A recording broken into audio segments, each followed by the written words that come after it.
नमस्कार, आप सभी का स्वागत है हमारी खास पेशकश में होली पिक्स। यानी कि भारतीय बाजारों में आमतौर, वैसे तो होली के लिए बहुत सारे रंग होते हैं, आपने कई सारे रंग बैकग्राउंड में भी देख रहे हैं और अदरवाइज भी देख रहे हैं, लेकिन बाजार में ना आमतौर पे 2 ही 3 रंग दिखाई पड़ते हैं, या तो हरा या लाल या सुर्ख हरा या सुर्ख लाल। इस तरह के रंग ही आमतौर पर आपको दिखाई पड़ते हैं। सबकी इच्छा होती है कि ज़्यादा से ज़्यादा हरा रंग देखें और ज़्यादा से ज़्यादा पोर्टफोलियो में आपके तेज़ी ही दिखाई पड़े, एक बढ़िया ही ग्रोथ दिखाई पड़े। तो उस ग्रोथ को कैसे आप आगे जारी रखेंगे, किन किन शेयरों पर आप बेट करेंगे, बाजार को लेकर आपकी रणनीति क्या होनी चाहिए, इस टर्मोइल जैसी सिचुएशन में आपको क्या करना चाहिए, इन सब पर हम बातचीत करेंगे हमारी इस खास पेशकश में। तो आज भी हमारे साथ 2 जानकार मौजूद हैं जिनसे हम बातचीत करेंगे अलग अलग स्टॉक्स को लेकर भी और साथ ही साथ मार्केट्स को लेकर भी। लेकिन उन दोनों जानकारों से बातचीत करने से पहले एक बार ही नज़र डाल लेते हैं कि अब तक बाजार में हुआ क्या पिछली होली से लेकर इस होली तक। बहुत ही बढ़िया तेज़ी मार्केट्स ने दिखाई है। सेंसेक्स करीब 20-21% के आसपास की तेज़ी दिखा चुका है। निफ्टी में करीब 25% के आसपास का उछाल रहा। निफ्टी बैंक हालांकि परफॉर्मर या आउट परफॉर्मर तो नहीं रहा, लेकिन हाँ, अंडर परफॉर्मेंस के लिहाज से भी उसने ठीक ठाक 12-13% का रिटर्न दिया। लेकिन जो ज़ोरदार तेज़ी आई वो आई मिड कैप स्मॉल कैप में। 52% के आसपास की बढ़िया तेज़ी हमने मिड कैप में देखी और करीब 60% के आसपास की तेज़ी हमने स्मॉल कैप में देखी। तो एक ज़ोरदार तेज़ी हमने देखी है मिड कैप में, स्मॉल कैप में। और इस तेज़ी के बाद अब यहाँ पर कॉल लेना ही मुश्किल हो रहा है कि आपको तेज़ी करनी है तो कहाँ करनी है, कौन से शेयर अभी भी आपको ठीक लग रहे हैं। इसलिए आज हमने दोनों जानकारों को बुलाया है। हमारे साथ शर्मिला मैम भी मौजूद हैं और सिद्धार्थ सर भी मौजूद हैं, जिनसे हम बातचीत करेंगे मार्केट्स को लेकर भी और जिनसे हम बातचीत करेंगे कि अगर मिड कैप स्मॉल कैप में बेट करना हो तो कहाँ पे बेट करना चाहिए। आप दोनों को ही नमस्कार और आप दोनों को ही स्वागत है। और पहली चीज़ तो कि होली से पहले, एक्सटेंडेड वीकेंड से पहले आपने समय निकाला, उसके लिए वैसे ही बहुत बहुत शुक्रिया।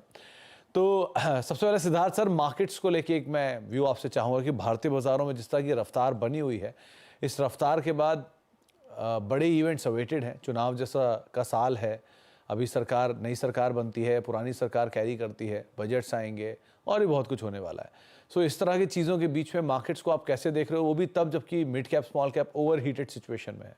कैसे रीड करें बाजार को? जी सुमित, शुक्रिया। सबसे पहले आपको और सीएनबीसी की पूरी टीम को और सभी दर्शकों को होली की हार्दिक शुभकामनाएं।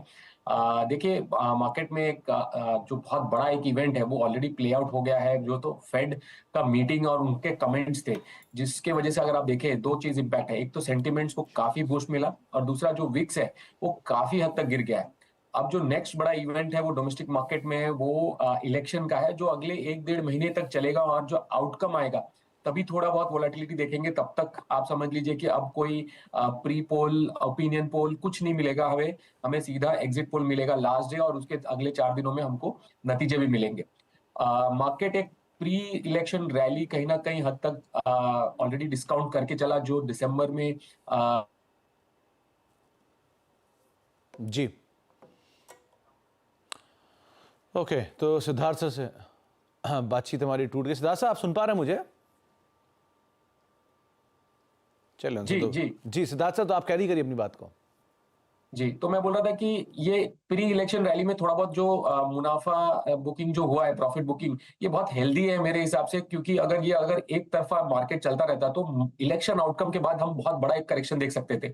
बट ये जो छोटा छोटा प्रॉफिट बुकिंग होता है, ये मार्केट को स्ट्रेंथ देता है। तो हमें लगता है कि यहाँ पर अगर आप जीडीपी ग्रोथ देखें तो बहुत स्ट्रांग है, अर्निंग्स ग्रोथ देखें तो काफी स्ट्रांग है, और वैल्यूएशंस लार्ज कैप में तो अभी भी कंफर्टेबल है। मिड कैप स्मॉल कैप में हालांकि थोड़ा अनकंफर्टेबल, आप बोल से थोड़ा सा हायर प्रीमियम दे रहे थे हम ग्रोथ को, वो थोड़ा अब 10% जो इंडेक्स करेक्ट हुआ था वहां पे वापस थोड़े से closer to long term average के पास आ गए। एंड अब वापस एक अच्छा मौका बनता है मिड कैप स्मॉल कैप में लॉन्ग टर्म पोर्टफोलियो बिल्ड करने का।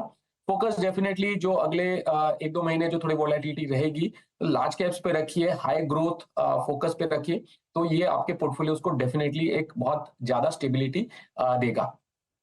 तो मिड कैप स्मॉल कैप में थोड़ा सा बैलेंस पोर्टफोलियो बनाने की ज़रूरत है, लेकिन हाँ, इवेंट्स के बड़े हिस्से को हम देख भी चुके हैं और कुछ अभी चीज़ें बाकी भी हैं। शर्मिला मैम, आप क्या टेक रखते हो? क्योंकि मार्केट्स में पिक एंड चूज़ करने की जितनी ज़रूरत इस समय है, ये पहले शायद नहीं थी। क्योंकि पहले तो आप कुछ भी उठा रहे थे वो चल रहा था, लेकिन अब कुछ भी उठा रहे हो तो बहुत चला हुआ है या ऐसा है जो बहुत शायद चलने वाला ही नहीं है। सो क्या किया जाए मार्केट में? कैसे अभी मार्केट को आप रीड कर रहे हो? मैंने एक काफी इंटरेस्टिंग डेटा पढ़ा था कि जो हमने रैली देखी है स्मॉल कैप और मिड कैप में, that has sort of been in line with जिस तरह के अर्निंग्स रहे हैं काफी स्टॉक्स के। तो मेरे हिसाब से मेरे लिए वो सबसे कंफर्टिंग चीज है और वो सबसे अच्छी बात है कि प्राइसेस ऊपर गए हैं, लेकिन उसकी वजह ये रही है कि अर्निंग्स उन स्टॉक्स के अच्छे रहे हैं। तो मेरे हिसाब से उन्हीं स्टॉक्स पर फोकस करना चाहिए, खास करके ऐसे समय में जैसे आप हम बात कर रहे हैं कि काफी एक इरेशनल रन अप भी हो चुका था कुछ स्टॉक्स में वजह तो है, लेकिन फॉर इंस्टेंस पीएसयू स्टॉक्स की मैं अगर बात करूं तो ऑर्डर विंस वगैरह के बेसिस पर या एक मोमेंटम था इस बेसिस पर स्टॉक्स ऊपर गए। लेकिन ये ध्यान में रखना चाहिए हमेशा कि ये ऑर्डर्स थोड़े लंबे जेस्टेशन के रहते हैं, तो उनको बैलेंस शीट में रिफ्लेक्ट होने में समय लगता है। तो आपको वैल्यूएशंस पर एक नजर रखनी होगी, नए ऑर्डर्स पर नजर रखनी होगी और ये ऐसे स्टॉक्स पर नजर रखनी होगी जहां पर अर्निंग्स यानी अदर देन पीएसयू जहां पर अर्निंग्स अच्छी है और आगे की ग्रोथ स्टोरी भी इस समय भी काफी इंटैक्ट है। तो ऐसे स्टॉक्स पर आपको नजर रखनी होगी और एक थोड़ा समय देना होगा। अभी इतना हम तुरंत एक्सपेक्ट नहीं कर सकते कि जिस तरह की रैली हमने देखी है स्मॉल और मिड कैप में खास करके उस तरह की रिपीट हो, बट थोड़ा कॉन्फिडेंस रख के थोड़ा पेशेंस रख के इनमें इन्वेस्ट करना होगा। तो अर्निंग्स को का अपग्रेड और स्टॉक में उस तरह का मोमेंटम ना होना, उनको आप फॉलो करें, वो ज़्यादा बेटर रहेगा। चलिए, अच्छा, स्टॉक की बात हो ही रही है तो शुरुआत कर लेते हैं। हमने कोशिश की आज एक लार्ज, एक मिड और एक स्मॉल कैप शेयर लेने की, दोनों ही जानकारों से। तो सिद्धार्थ सर, पहला लार्ज कैप पिक, क्योंकि इस समय सबसे सेफ जोन वही है, वहाँ पर आप क्या पिक करना चाह रहे हो? जी सुमित, देखिए एक लार्ज कैप पिक जो मुझे बहुत पसंद आ रहा है ये मार्केट में, वो कंजम्पशन सेक्टर से है, वो है डीमार्ट, जो एवेन्यू सुपरमार्केट के नाम से जाना जाता है। पिछले कुछ क्वार्टर्स में देखेंगे तो उनके लार्ज स्टोर फॉर्मेट के वजह से थोड़ा सा नंबर्स में ग्रोथ पे थोड़ा सा इम्पैक्ट आया था, सेम स्टोर सेल्स ग्रोथ थोड़ा स्लगिश हो गया था। मगर अब हमें लगता है कि कंपनी ने काफी कॉस्ट कंट्रोल मेजर्स लिए हैं और उसकी वजह से जो एबिटा मार्जिन है वो प्री कोविड लेवल पर वापस आ गया है। और अगर आप कंपेयर करें बाकी जो पियर्स, वो अभी भी स्ट्रगल कर रहे हैं अपने मार्जिन्स को लेकर, तो ये एक बहुत अच्छी बात है। दूसरा, अगर आप देखें तो जो हमें लगता है कि जो लार्जर स्टोर्स है वहां पर अब ग्रोथ पॉजिटिव ट्रेंड देखने को मिल रहा है। अब जैसे ही वो रफ्तार पकड़ेगी, इनका कंट्रीब्यूशन टू ओवरऑल बिजनेस ये काफी इंप्रूव हो जाएगा। और ओवरऑल भी हमें लगता है कि जो डिस्क्रेशनरी डिमांड है, स्पेंड्स है, ये अब यहाँ कहीं ना कहीं आकर जो लास्ट एक दो क्वार्टर से थोड़े से कमजोर थे फॉर द सेक्टर, उसमें भी बढ़ोतरी मिलेगी। और डीमार्ट जो कि एक मार्केट लीडर है, उसे इन कंजम्पशन डिमांड ट्रेंड की वजह से भी बेनिफिट मिलेगा। तो हमारा ओवरऑल अनुमान है कि 26% रेवेन्यू एंड 36% पैट सीएजीआर अगले 2 सालों में, एंड इसके वजह से हमें लगता है कि डीमार्ट पे एक मोमेंटम बनेगा। बाय कीजिए विद अ टारगेट ऑफ 4700। 4,700 रुपए के टारगेट्स के लिए आप डी मार्ट पे बेट कर सकते हैं। देश की सबसे बड़ी रिटेल कंपनी जो है उसके ऊपर आप बेट कर सकते हैं। अमंग जो है उसमें आप बेट करें, करीब करीब 4,700 टारगेट से। रिसेंटली एक ब्रोकरेज हाउस की रिपोर्ट भी थी और उन्होंने भी इसमें शायद 5,000 प्लस के टारगेट दिए थे। तो खरीदारी करके चलने की बातचीत है। एक बड़ी जो ऑर्गेनाइज रिटेल मार्केट है, करीब करीब 50,000 करोड़ डॉलर की, उस रिटेल मार्केट को इनकैश करने में ये कंपनी बहुत ही सक्षम भी है और साथ ही साथ एक अच्छी अपॉर्चुनिटी को तलाश भी रही है। लगातार एक्सपैंड कर रही है, पहले वेस्टर्न साइड पे, सदर्न वेस्टर्न साइड पे, अब धीरे धीरे पैन इंडिया प्रेजेंस में और तेज़ी से बढ़ रही है। तो इस लिहाज से आप एवेन्यू सुपरमार्केट पर नजर रखिए, बहुत समय चला भी नहीं है स्टॉक। शर्मिला मैम, आपकी तरफ से पहला और बड़ा नाम। यस, और मैं थोड़ा अनसेफ नाम चूज कर रही हूँ। जो आप सेफ लार्ज कैप कह रहे हो उसमें वो है एलटीआई माइंट्री। अनसेफ इसलिए क्योंकि जैसे कि हम देख ही रहे हैं कि आज जिस तरह से आईटी स्टॉक्स टूटे, क्योंकि जो एक एक्सेंचर की जो रिपोर्ट आई उस वजह से, और ओवरऑल अगर आप देखेंगे तो काफी एफआई ब्रोकिंग हाउसेस भी आईटी सेक्टर को लेकर नेगेटिव हो गए। But my thesis is simple, अगर आप इनके अर्निंग्स देखेंगे तो मेरे हिसाब से काफी अच्छे रहे हैं, वैल्यूएशंस अभी अच्छे लग रहे हैं। और ये बात भूलनी नहीं चाहिए कि वेरी रिसेंटली फेड ने कहा है कि इस साल वो रेट कट जरूर करेंगे। इस ये मीटिंग में इन द नेक्स्ट 6 मंथ्स हम फेड की तरफ से रेट कट्स देखेंगे।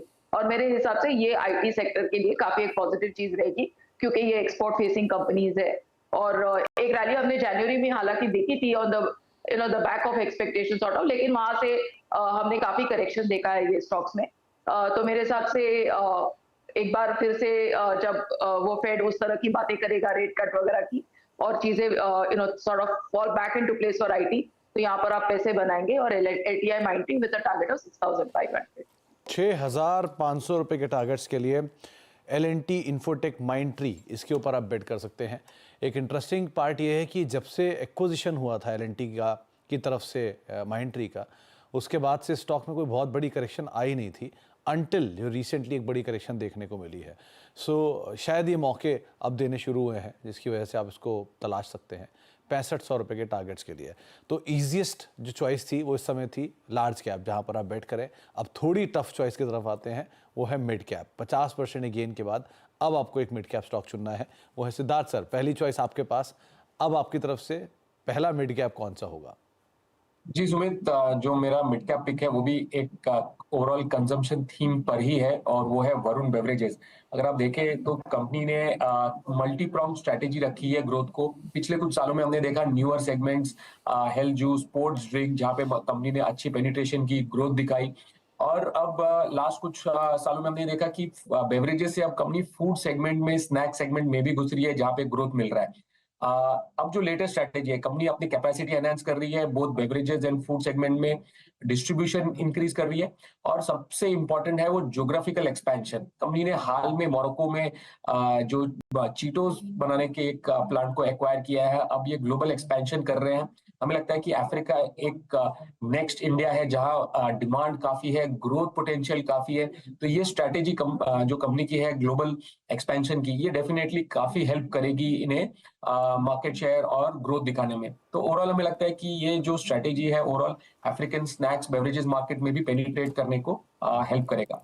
ओवरऑल स्ट्रॉन्ग फंडामेंटल्स है, ग्रोथ अच्छी है। हमारा जो अनुमान है वो 20% plus revenue growth and 25 to 30% earnings growth अगले 2 सालों में हो सकता है, जिसको देखते हुए हमें लगता है कि ये एक कंसिस्टेंट कंपाउंडर स्टॉक के परफेक्ट फिट होता है। अब समर का सीजन भी आ रहा है, बेवरेजेस की डिमांड भी बढ़ेगी, तो इन सबको देखते हुए हमें लगता है वरुण बेवरेजेस एक परफेक्ट पिक रहेगा होली के लिए। बाय करिए with a target of 1600। Siddharth sir, आजकल ज़्यादा राशन लेने भेजा जा रहा है क्या आपको? डी मार्ट, वरुण बेवरेजेस, ऐसा कुछ खास ऐसा है क्या? जी बिल्कुल, घर के कामों में अभी होली का फेस्टिवल आ रहा है, लंबी छुट्टी है, तो डेफिनेटली दिमाग में यही सब चल रहा है। नहीं तो वरुण बेवरेजेस का सेवन रखना, उससे आगे मत चले जाना। होली में कहीं आप ड्राइव कर जाओ आगे। अच्छा, लेकिन ये मतलब जोक सपाट, लेकिन बहुत ही बढ़िया कंपाउंडर रहा है, स्ट्रॉन्ग ग्रुप की कंपनी है, और ₹1600 के टारगेट्स के लिए आप वरुण बेवरेजेस के लिए बेट कर सकते हैं। शर्मिला मैम, आपकी तरफ से mid cap pick? PNB, Punjab National Bank, stock काफी करेक्ट हो चुका है आज, इन दिस ओवरऑल जो हमने करेक्शन देखा है पूरे बैंकिंग स्पेस में, मिड कैप्स में एक्सेट्रा। लेकिन अगर आप इनके नतीजे देखेंगे तो फिर से काफी अच्छे रहे हैं। उसके साथ साथ इनके निम्स और बॉन्ड यील्ड्स काफी बेहतर रहे हैं। उस साथ लिक्विडिटी कंफर्ट भी काफी है इस बैंक को। और थोड़े बैंक्स में हम देखते हैं कि ये थोड़ा स्ट्रेस हो सकता है कि जिस तरह से डिपॉजिट्स का रेशियो है, लिक्विडिटी मैनेज करने का इशू है, तो वो पंजाब नेशनल बैंक को नहीं है। बड़ी साइज की बैंक है, स्टॉक करेक्ट हो चुका है, वैल्यूएशंस अट्रैक्टिव है, तो मेरे हिसाब से ये एक अच्छी अपॉर्चुनिटी है इसमें खरीद करने की, और इसमें टारगेट 140 के रहेंगे। तो 140 के टारगेट्स के लिए आप पीएनबी के ऊपर बेट कर सकते हैं, पंजाब नेशनल बैंक के ऊपर। और वैसे भी जो पीएसयू बैंकिंग की तेज़ी है, उसमें अभी भी बहुत सारे ऐसे बैंक्स हैं जो अपनी बुक वैल्यू के नीचे या बुक वैल्यू के इर्द गिर्द ही कामकाज करते हुए दिखाई पड़ रहे हैं। तो उसमें ही अगर आप उसी श्रृंखला में देखेंगे तो हाल की क्यूआईपी की बड़ी strong demand bank of India की, और अदरवाइज भी, तो इस लिहाज से आप पीएनबी पे नज़र रखेंगे 140 रुपये के टारगेट्स के लिए। 4 स्टॉक्स पे हम बातचीत कर चुके हैं। सबसे ईजिएस्ट लार्ज कैप, थोड़ा टफ मिड कैप, अब सबसे टफ स्मॉल कैप बचा है, उस पर बातचीत करते हैं छोटे से ब्रेक के उस पार। होली पिक्स और भारतीय बाजारों में आपकी रणनीति क्या होनी चाहिए, कौन कौन से शेयर जिनके ऊपर आप इन सिचुएशंस में भी अभी बेट कर सकते हैं, बेटर पोजीशन दिखाई पड़ रहे हैं, इन सब पर हम बातचीत कर रहे हैं। और हमारे साथ सिद्धार्थ सर मौजूद है, शर्मिला मैम मौजूद है, जिनसे हम बातचीत कर रहे हैं।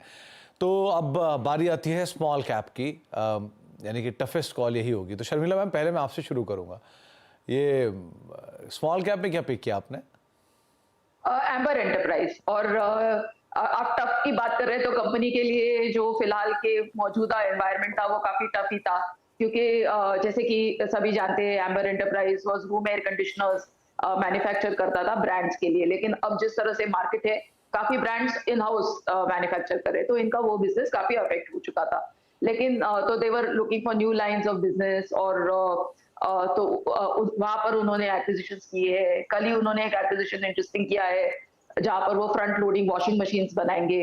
इलेक्ट्रॉनिक ईएमएस में उन्होंने एंट्री ली है। तो इस तरह के they are exploring different other businesses जहां से वो अपना अलग वर्टिकल्स ढूंढे। तो मेरे हिसाब से कि स्टॉक काफी करेक्ट हो चुका है, of course with good reason, लेकिन अब काफी कंसर्न्स इस प्राइस में है और यहाँ से मुझे लगता है कि आप इस स्टॉक को खरीद सकते हैं और टारगेट यहाँ पर 4100 के रहेंगे। इनफैक्ट रिसेंटली एक ब्रोकर हाउस की रिपोर्ट भी आई थी और उन्होंने कहा कि अगले 5 साल के लिए अगर आप कोई स्टॉक बेट करना चाह रहे हैं तो अंबेर एंटरप्राइजेज हो सकता है 9000 प्लस के टारगेट्स के लिए। तो उस तरह की तेजी की बातचीत यहाँ पर वैसे भी चली रही है। आप अंबेर एंटरप्राइजेज पे नजर रखेंगे। सिद्धार्थ सर, आपकी तरफ से स्मॉल कैप। जी सुमित, जो मेरा स्मॉल कैप पिक है वो होटल स्पेस से है। अगले हफ्ते 2 लॉन्ग वीकेंड्स आ रहे हैं, फाइनल एग्जाम्स खत्म हुए हैं, काफी लोग छुट्टियों पे निकल रहे हैं और इसके बाद हम अभी देखेंगे कि समर वेकेशन भी आने वाला है और छुट्टियों का दौर चलता रहेगा। इसका काफी बेनिफिट मुझे लगता है कि होटल सेक्टर को मिलेगा। ओवरऑल डिमांड सप्लाई सिनेरियो जो है वो काफी फेवरेबल है। पिछले कुछ क्वार्टर्स में हमने देखा एवरेज रूम रेट्स और ऑक्यूपेंसी दोनों में काफी बढ़त देखने को मिली। तो इसमें से पिक है जो है मेरा small cap pick lemon tree. हमारा 1 ईयर टारगेट है 170 का। लेमन ट्री ने काफी ग्रोथ और एक्सपेंशन प्लान किए हैं, बोथ अपने खुद के और मैनेजमेंट कॉन्ट्रैक्ट के रूट से, जिसकी वजह से आप देखेंगे तो रिटर्न रेशियोज पे काफी बेटर इंप्रूवमेंट होता है, कैश फ्लोज काफी स्ट्रांग होते हैं और उन्होंने बहुत फोकस किया है न्यू मैनेजमेंट कॉन्ट्रैक्ट्स को लेकर ग्रोथ करने का। तो काफी जो पाइपलाइन है वो काफी स्ट्रांग है। 9 new management contracts and franchise agreement उन्होंने Q3 में ही कर दिया है। टोटल 621 न्यू रूम्स है उनके पाइपलाइन में, तो ये काफी अच्छा ग्रोथ एक्सपेंशन प्लान है। लेमन ट्री जो मिड मार्केट सेगमेंट है उसको कैटर करता है, जहां हमें लगता है कि इंडियन मार्केट में बहुत ही स्वीट स्पॉट है in terms of demand as well as supply. और जो हमारा ग्रोथ अनुमान है ओवरऑल कंपनी का, रेवेन्यू में 22% और नेट प्रॉफिट में 40% का अगले 2 सालों में ग्रोथ का एक्सपेक्टेशन है। रिटर्न रेशियोज भी कहीं ना कहीं 9% से बढ़कर 17% पर जाने की अनुमान है। तो ये सबको देखते हुए हमें लगता है कि स्मॉल कैप में होटल सेक्टर में हमारा प्रिफर्ड पिक रहेगा lemon tree, target price 170। Siddharth sir, अब तो कुछ गड़बड़ी लग रही है। पहले तो ये बताओ, 3 दिन का ब्रेक अभी है, 3 दिन का ब्रेक बाद में है, बीच में इतना लंबा समय है और आप होटल सेक्टर देख रहे हो, यानी कि रूम रेंट टैरिफ आपने कहीं ना कहीं चेक कर लिया। तो प्लान क्या है पहले आप ये बताओ, अपने 3 दिन का होली कैसे मना रहे हो? तो होली तो फैमिली के साथ घर पे ही मना रहे हैं, बट उसके बाद वेडनेसडे को छुट्टी ले रहे हैं। तो मतलब एक बढ़िया एक्सटेंडेड वीकेंड का फायदा उठा के आप बाहर जा रहे हो, राइट? बिल्कुल बिल्कुल सर, वेडनेसडे, थर्सडे और फिर लास्ट में 3 दिन और 5 दिन का छुट्टी है सर। चलिए, बहुत बढ़िया सिद्धार्थ सर। शर्मिला मैम, आपके मुंबई में ही है होली इस बार, या कहीं बाहर आप भी जा रहे हो, ट्रेवल कर रहे हो? क्योंकि वीकेंड फायदा तो उठाया जाएगा obviously. My weekend has already started, लेकिन खैर बाहर तो ऐसा कुछ खास प्लान नहीं है। लेकिन जैसे सभी मनाते होली उस तरह मनाएंगे। नहीं तो वीकेंड ऑलरेडी स्टार्टेड मतलब क्या आप इधर से घूमोगे और पार्टी शुरू हो जाएगी, ऐसा कुछ होने वाला है क्या? No, I am already in Alibag, so that's what I mean कि मेरा वीकेंड ऑलरेडी चालू हो चुका है। चलिए, बहुत बढ़िया। मतलब आप अलीबाग से हमारे साथ जुड़ रहे हो आज इस शो के लिए, तो उसके लिए तो स्पेशल थैंक्स हमारी तरफ से। लेकिन ये होली का जो फेस्टिवल है, एक बढ़िया फेस्टिवल, एक जॉय एंड कलर्स का फेस्टिवल है, तो अच्छे से सेलिब्रेट करिए, इसको एंजॉय करिए, बस सेफ रहिए। ओ, आपके बाल ही मैंने देखा था कलर था, वो होली है कलर है, अदरवाइज कलर करवाया आपने? My here is always colour.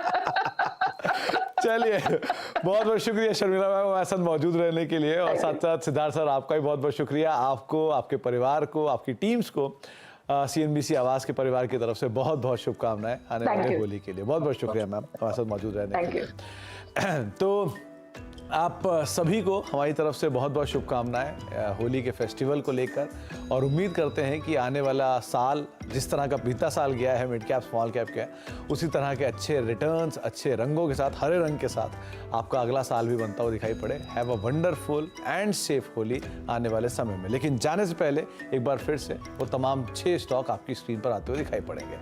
शुरुआत की थी हम शर्मिला मैम के लार्ज कैप स्टॉक के साथ, वो था L&T इन्फोटेक माइंडट्री। 6500 रुपए के टारगेट्स के लिए आप इसके ऊपर बेट कर सकते हैं। मिड कैप में शर्मिला मैम को पसंद था PNB पंजाब नेशनल बैंक, तो उसके ऊपर आप बेट करें करीब 140 रुपए के टारगेट्स के लिए। एम्बर एंटरप्राइजेस, इसके ऊपर आप स्मॉल कैप में बेट कर सकते हैं और शर्मिला मैम को लगता है कि करीब 4100 रुपए के टारगेट्स यहाँ पर आते हुए दिखाई पड़ सकते हैं। इसके अलावा सिद्धार्थ सर मानते हैं कि देश की सबसे बड़े मतलब एमंग और लार्जेस्ट जो रिटेल कंपनीज हैं उसमें से आप एवेन्यू सुपरमार्ट को चुन सकते हैं 4700 रुपए के टारगेट्स के लिए। वरुण बेवरेजेस ये दूसरा नाम रहेगा, हालांकि ये शेयर चला बहुत लेकिन उसके बावजूद भी अच्छा पोटेंशियल अभी भी खुल सकता है।